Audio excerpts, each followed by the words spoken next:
하나님 감사합니다. 새로운 아침을 주셨습니다. 우리가 어제 편안히 잠자리에 들고 아침에 눈을 떠서 새로운 하루를 시작하게 하신 것 다 주님의 은혜인 줄을 고백합니다. 오늘 우리에게 레위기 말씀을 통하여 하나님의 시선을 느끼게 하시고 하나님의 마음을 알게 하시니 감사합니다. 주님의 말씀이 우리의 양식이 되고 힘이 되고 위로가 되는 오늘 아침이 되게 하여 주시옵소서. 주님을 더 닮아가며 어제보다 오늘이 주님 안에서 더 성장하는 하루가 될 수 있도록 주님 인도하여 주시옵소서. 감사합니다. 예수님의 이름으로 기도합니다. 아멘.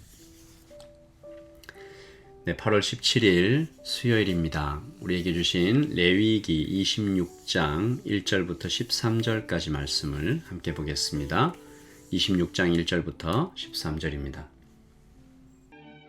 너희는 자기를 위하여 우상을 만들지 말지니 조각한 것이나 주상을 세우지 말며 너희 땅에 조각한 석상을 세우고 그에게 경배하지 말라. 나는 너희의 하나님 여호와임이니라. 너희는 내 안식일을 지키며 내 성소를 경외하라. 나는 여호와이니라.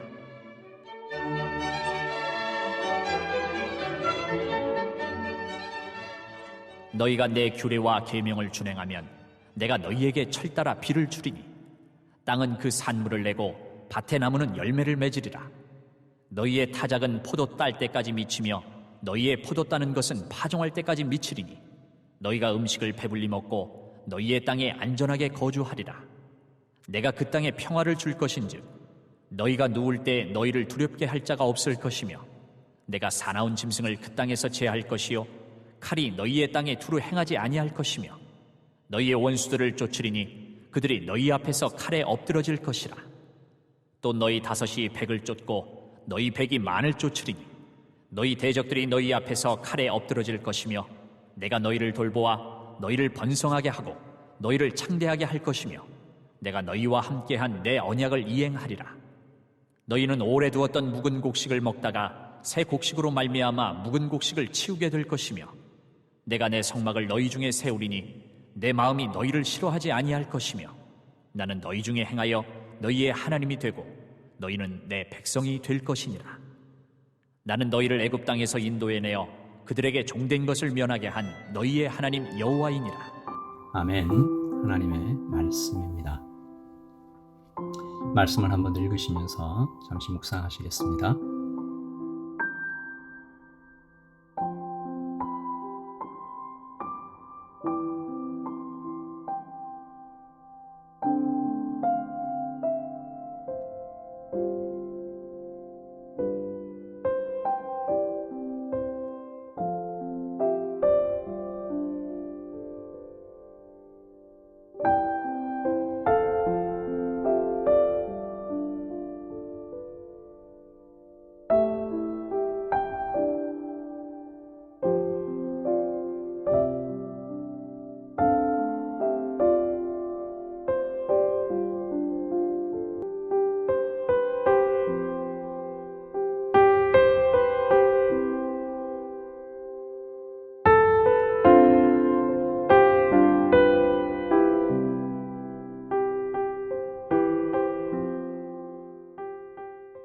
이 구약 성경에 하나님의 언약, 하나님의 약속들이 굉장히 많이 있잖아요.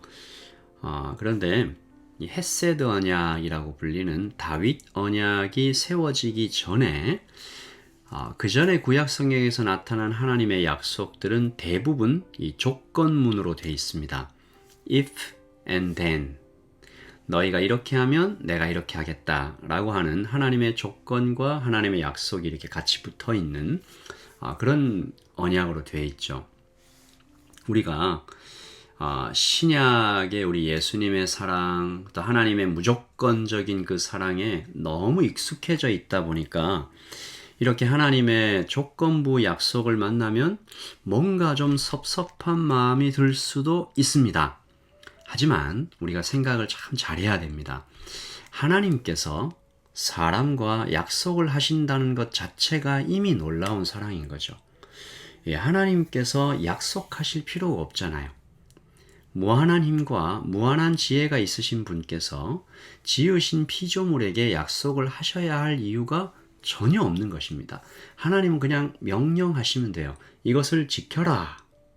그리고 그 명령을 지켰을 경우에 하나님께서 꼭 칭찬을 하시거나 또 보상을 베푸셔야 할 이유가 필요도 사실상 없습니다. 예수님께서 누가복음에 제자들에게 이런 말씀을 하신 적이 있거든요. 누가복음 17장 7절부터 10절까지 말씀입니다. 너희 중에 누구에게 밭을 갈거나 양을 치거나 하는 종이 있어서 밭에서 돌아오면 저더러 곧 와 앉아서 먹으라 할 자가 어디 있느냐? 도리어 그 종더러 내 먹을 것을 예비하고 띠를 띠고 나의 먹고 마시는 동안에 수종 들고 너는 그 후에 먹고 마시라 하지 않겠느냐? 그 다음 말씀이 중요합니다. 명한 대로 하였다고 종에게 살해하겠느냐? 이와 같이 너희도 명령받은 것을 다 행한 후에 이르기를 우리는 무익한 종이라 우리의 하여야 할 것을 한 것뿐이라 할지니라. 이 구약에 아직 이 주인과 종 이런 계급 이 사회가 제도가 아직 있었던 때의 일이긴 하지만 오늘 말씀에 보면 이런 장면입니다. 종이 하루 종일 밭에서 일을 하고 왔어요. 얼마나 이 몸에 땀이 나고 또 피곤하고 하겠어요. 근데 가장 배가 엄청 고프겠죠. 근데 종들은 바로 밥을 먹지 못합니다. 뭐 해야 돼요? 와서 주인의 밥을 차리는 거예요. 밥을 다 차리고 그 다음에 주인이 밥을 다 먹을 때까지 그 옆에서 이렇게 수종을 듭니다. 만약에 고급 레스토랑 가면 이렇게 왜 사람들이 옆에서 딱 서서 필요한 것들 갖다 주고 이렇게 하는 것처럼. 그리고 그래서 주인들이 다 먹고 난 다음에 그 다음에 이제 종들이 먹게 되는 거죠. 참 정말 대단한 수고죠. 그런데 그렇게 했다고 종에게 살해하거나 뭐 그렇게 할 필요가 없다. 왜요? 그것은 종의 일이니까. 여러분, 사람들 사이에서도 종과 주인의 관계만 되어도 이런 말이 나옵니다. 그러면 하나님과 사람 사이에서는 더 말해야 못하겠어요? 그러므로 오늘 우리는 약속하시는 하나님의 은혜에 대해서 다시 생각하는 것이죠.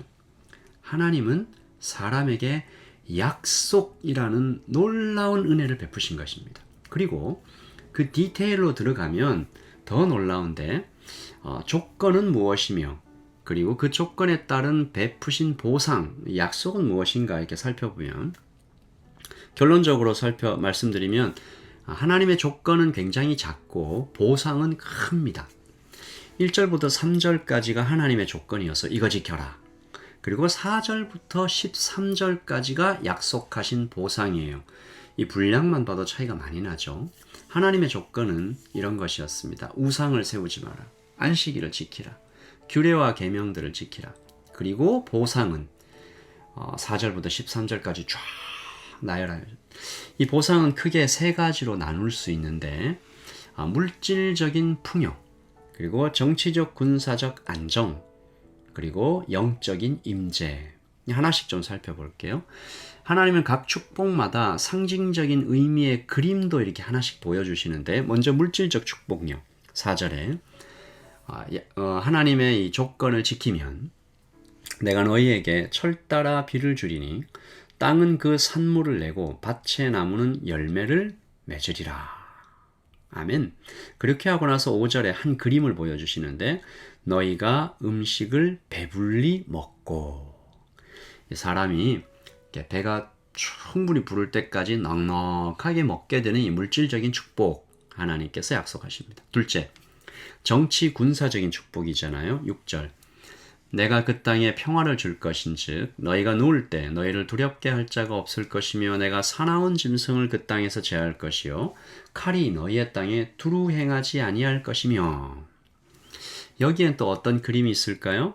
7절에 너희가 너희 원수를 쫓고 칼에 엎드려지게 할 텐데 8절에 보시면 5이 100을 쫓고 100이 만을 쫓으리니.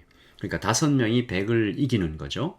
100명이 10,000명을 이기는 거죠. 그런 그림을 하나님께서 보여주시면서 너희가 그렇게 승리할 것이다.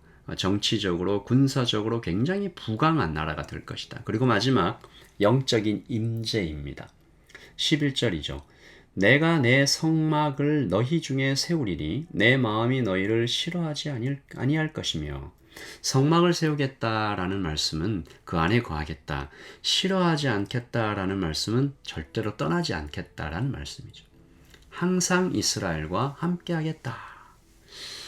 여러분, 물질적인 축복, 정치 군사적인 축복, 영적인 임재의 축복, 참 놀라운 것들이죠. 셋 중에 하나만 받아도 그 사람과 그 민족이 아마 큰 잔치를 벌일 정도로 아름다운 축복들입니다. 하나님의 조건은 3절에 이를 만큼 아주 간단했고 보상은 굉장히 컸습니다. 그리고 오늘 우리는 아침에 가장 중요한 축복을 가장 마지막에 말씀하신 사실은 물질적인 축복과 정치 군사적인 축복보다 영적인 임재가 훨씬 크잖아요. 근데 하나님께서 이것을 가장 마지막에 얘기하신 마음, 그 하나님의 마음이 있어요. 오늘 말씀 전체에 숨겨져 있는 또 하나의 그림을 한번 살펴볼게요. 자, 1절에 이스라엘 백성들의 시선이 지금 어디를 가 있죠? 1절. 너희는 자기를 위하여 우상을 만들지 말지니. 이스라엘의 시선이 어딜 보고 있어요? 자기를 위하여 새긴 우상 쳐다보고 있어요. 그러면 하나님은 지금 어디를 보고 계세요? 하나님의 시선은 어디에 향해 있으세요? 이스라엘 백성입니다. 우리들입니다. 제가 하나씩 좀 읽어볼게요. 5절. 너희의 타작, 너희의 포도, 너희의 땅, 너희가 음식을 배불리 먹고. 6절. 너희가 누울 때 너희를 두렵게. 7절. 너희의 원수, 너희 앞. 8절.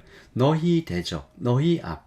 9절에 너희를 돌보다, 너희를 번성하게, 너희를 창대하게, 너희와 함께한. 11절. 너희 중에 성막을. 12절. 너희의 하나님, 너희는 내 백성. 13절에 너희의 멍에, 너희를 바로 서서 세워 걷게 하겠느라. 여러분, 하나님의 시선이 좀 느껴지세요? 하나님의 시선은 마치 고정된 카메라처럼 자기 백성에게 그냥 향해 있어요. 꽂혀 있어요. 그런데 그 백성은 지금 어디 보고 있다고요? 하나님의 시선을 뒤통수로 받으면서 우상을 바라보고 있어요. 이것이 이스라엘의 현실이고 또한 참 안타깝게도 오늘을 살아가고 있는 많은 그리스도인의 실제 모습이기도 합니다. 오늘 아침에 무조건적인 사랑에 너무 이렇게 우리가 익숙해져 있어서 하나님의 약속이라는 단어의 어마어마한 사랑을 우리가 잊고 살지는 않았는지 좀 살펴보고요.